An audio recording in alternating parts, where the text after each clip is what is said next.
If you're like me, then you'll have watched every review and video there is on the new MacBook Air. It might have left you confused with conflicting thoughts or still not knowing if this is the right laptop for you. In this video, I'm going to take you through why I upgraded to the M3 MacBook Air, talk you through the considerations I made before buying it, my initial impressions with the laptop, and hopefully save you a whole lot of time watching more videos on it. I've spent the last month researching, watching every video there is to watch on the M3 Air, and yesterday I finally visited the Apple Store and pulled the trigger on this, the 13-inch M3 MacBook Air, and I opted for 16GB of unified memory with 512GB of storage. Now, I've talked about this in a previous video about Apple still offering an 8GB RAM and 256GB storage option being criminal. I think it's a given nowadays, unless you're doing extremely basic web browsing and things, that you need to upgrade to at least 16 gigs of memory. If you want to opt for lower storage, that is fine too, and get an external drive, but I've read that Apple do throttle the laptops with the lower storage.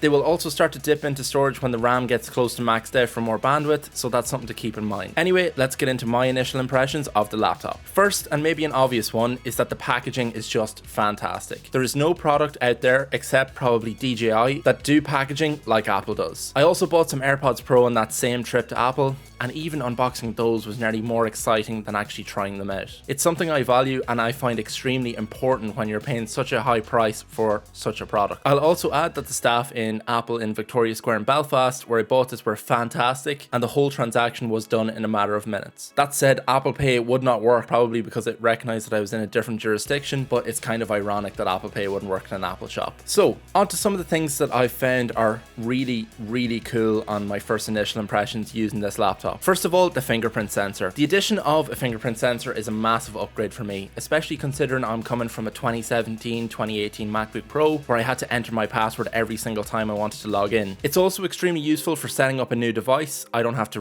remember or retype passwords. I simply put my finger on the scanner and it autofills for me. It would be nice if it had Face ID, but I am by no means complaining at all. Moving to a more aesthetic impression, I love the color. I went with this midnight color, and I have to say it does look black in some lights and blue in others, but personally I really like that, and I think it gives it an extremely sleek and modern look. I know they've changed the coating to prevent a few fingerprints, but I'm not so sure it's made a notable difference. Anyway, my view on this is if you're going to be cleaning your laptop every so often, those fingerprints or smudges shouldn't be an issue, and like if you are worried about your fingerprints being an issue, maybe just select a different color. Now onto the keyboard. The keyboard itself is fantastic to type on. It has the right amount of travel to each key press, and it also has a nice click to it. I found that my MacBook Pro keyboard was actually quite shallow, and it was quite loud of a click, to the point that typing fast would start to annoy the people around me. I don't get that same feeling with this. The sound is muted as it clicks. Here, have a listen.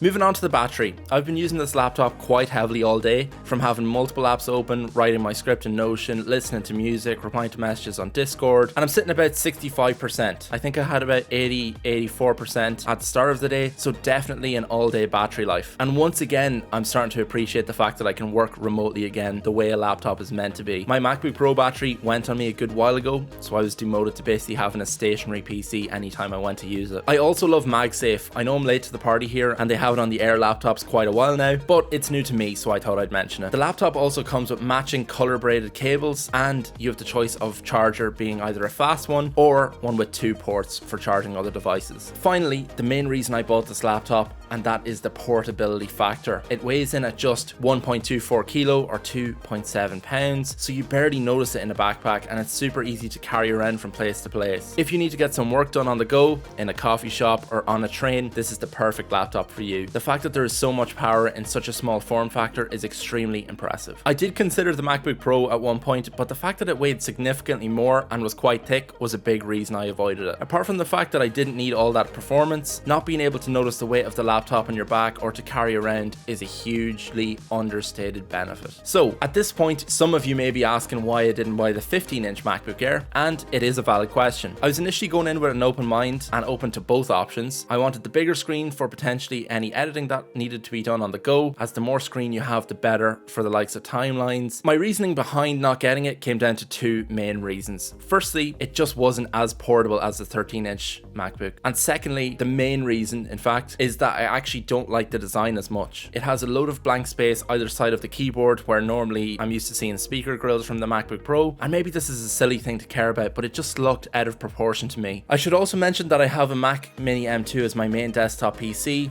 which is connected to its 27-inch 4K display currently, so I have no issue when it comes to space when I'm editing. So it basically came down to, is it worth having the bigger screen for $200 to $300 more? And I decided it wasn't. So who's this laptop for? I believe it's for someone that needs a bit of a powerhouse on the go. If you edit videos, create any type of content, write content, do graphic design, I think this laptop with a few upgrades will be perfect for you and last you for years. That said, keep in mind that once you start going above 16 gigs of unified memory and 512 gigs of storage, the MacBook Pro looks more appealing and is likely a better option for those extended workloads. I'll be doing a video on how I set up a new laptop and also a check-in around every 6 or 12 months. So if you're not already subscribed, hit that button down below. If you enjoyed this video and would like to know if the Mac Mini M2 is still worth buying in 2024, check out this video here. I'll see you in the next one. Bye bye.